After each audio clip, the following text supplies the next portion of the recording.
away from mass. You have heard the chilling cries of loved ones or the cracks of firing squads piercing through the ocean breeze. Not a good sound. Among the courageous Cuban dissidents with us on stage here today are Carrie Roque, who was imprisoned by the Castro regime 15 years ago.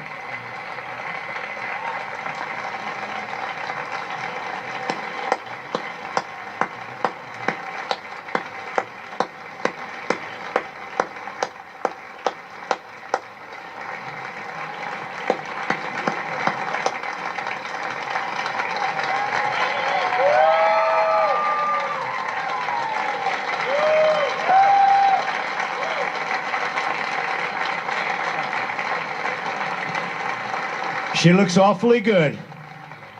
Wow. Thank you, Mr. President.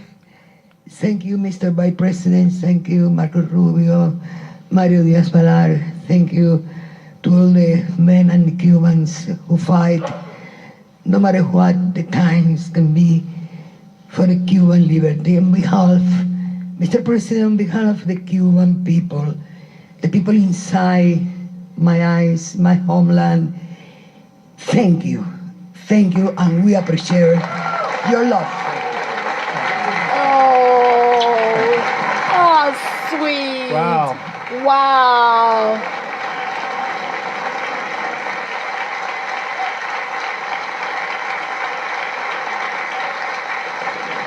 That's pretty good. She didn't know she was going to do that either, I will tell you. Thank you very much. Antunes, imprisoned for 17 years.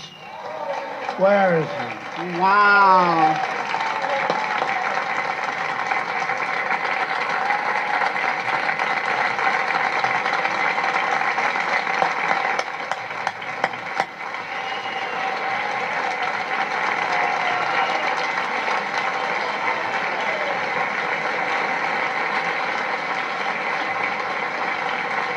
I love that name. Antunes, I love that name. And Angel Tifana, imprisoned for over 20 years. Oh, Jesus. Help us, Lord. Please. Thank you. Thank you. Very brave people. The exiles and dissidents here today have witnessed communism destroy a nation, just as communism has destroyed every single nation where it has ever been tried.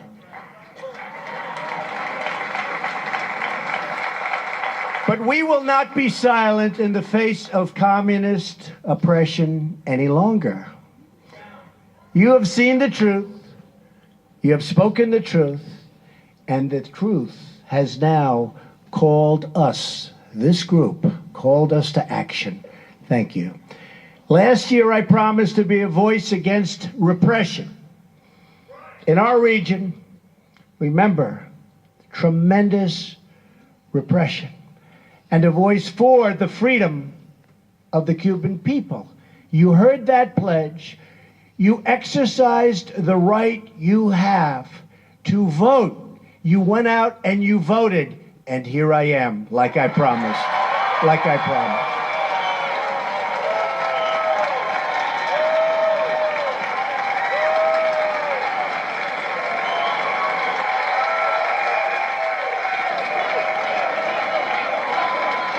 Jump, jump, jump, jump, jump, jump, jump, jump, jump, jump. Go, jump, go.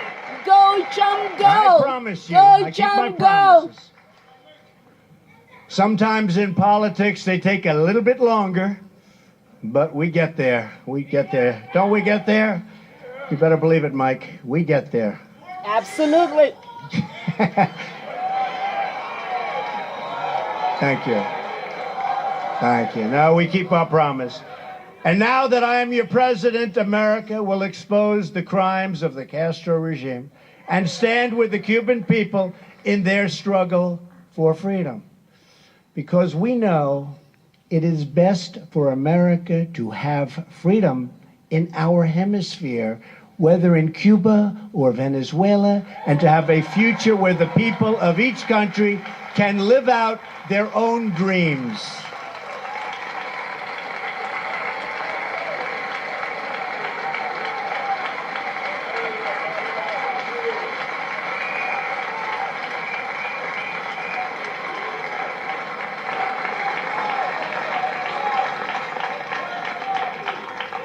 For nearly 6 decades, the Cuban people have suffered under communist domination.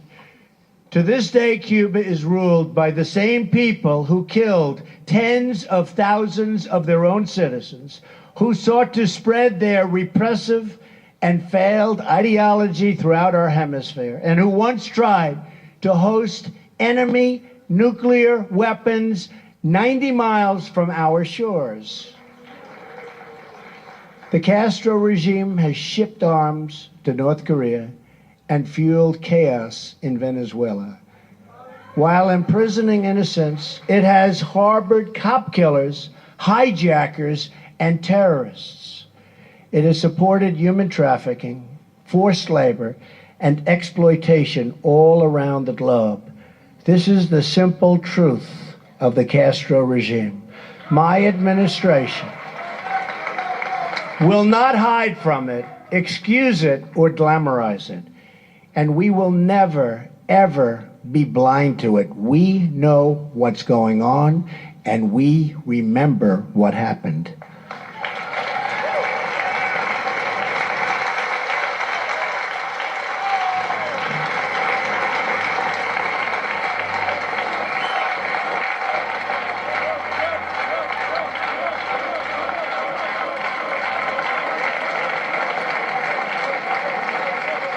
On my recent trip overseas, I said the United States is adopting a principled realism rooted in our values, shared interests, and common sense. I also said countries should take greater responsibility for creating stability in their own regions. It's hard to think of a policy that makes less sense than the prior administration's terrible and misguided deal with the Castro regime.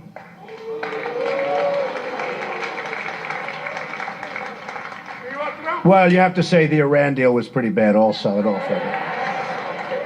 Let's not forget that beauty. They made a deal with a government that spreads violence and instability in the region, and nothing they got.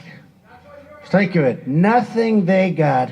They fought for everything, and we just didn't fight hard enough. But now, those days are over. Now we hold the cards. Go, Trump, we now go. hold the cards. The previous administration's easing of restrictions on travel and trade does not help the Cuban people. They only enrich the Cuban regime.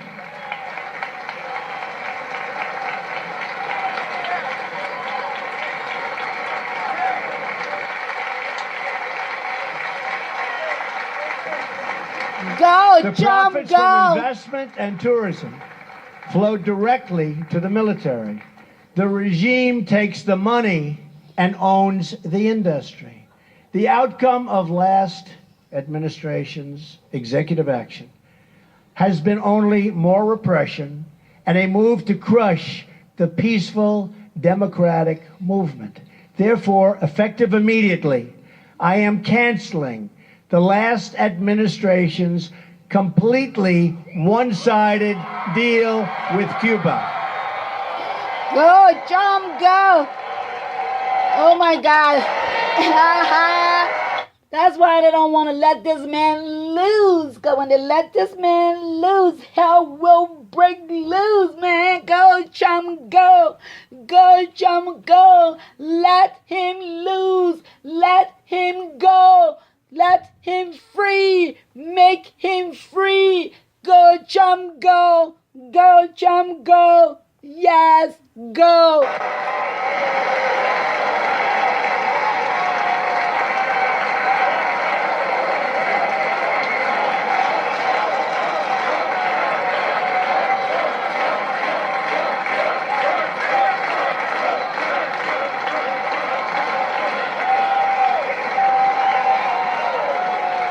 am announcing today a new policy, just as I promised during the campaign.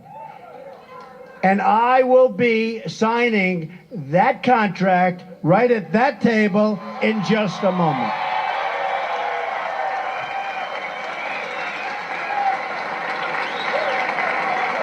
Our policy will seek a much better deal for the Cuban people and for the United States of America. We do not want U.S. dollars to prop up a military monopoly that exploits and abuses the citizens of Cuba.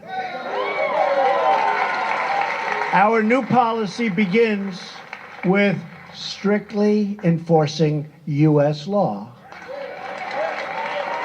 We will not lift sanctions on the Cuban regime until all political prisoners are freed, freedoms of assembly and expression are respected, all political parties are legalized, and free and internationally supervised elections are scheduled. Elections.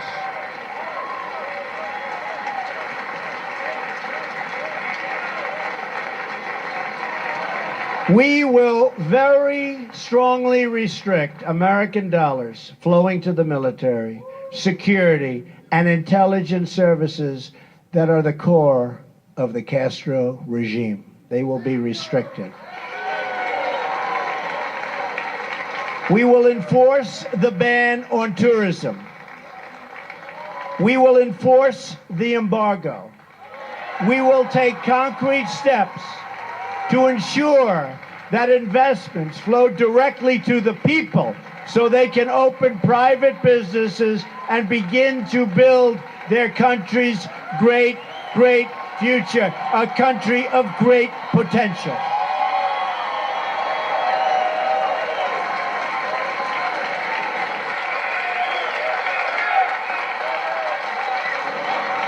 My action today bypasses the military and the government to help the Cuban people themselves form businesses and pursue much better lives. We will keep in place the safeguards to prevent Cubans from risking their lives to unlawful travel to the United States. They are in such danger.